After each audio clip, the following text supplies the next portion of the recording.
ଯୁବତୀ ନଦୀକୁ ଡେଇଁ ଦୀର୍ଘ 4 କିଲୋମିଟର ଭାସିଯିବା ପରେ ସ୍ଥାନୀୟ ଲୋକମାନଙ୍କ ଦ୍ୱାରା ଉଦ୍ଧାର।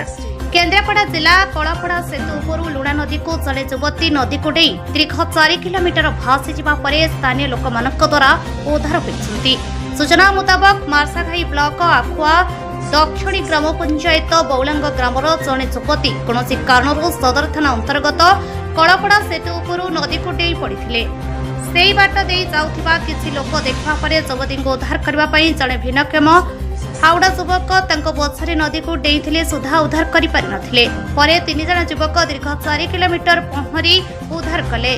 ଏବେ ନଦୀରେ ବନ୍ୟା ପାଣି ପ୍ରଭାବିତ ହେଉଥିବାରୁ ପ୍ରଖର ସ୍ରୋତରେ ଯୁବତୀ ଜଣକ ଭାସି ଭାସି ଯାଉଥିଲେ। ଯୁବତୀଙ୍କୁ ବଞ୍ଚାଇବାକୁ 3 ଜଣ ଯୁବକ ଦୀର୍ଘ 4 କିଲୋମିଟର ପାଣିରେ ପହଁରି ଯୁବତୀଙ୍କୁ ବଞ୍ଚାଇଥିଲେ।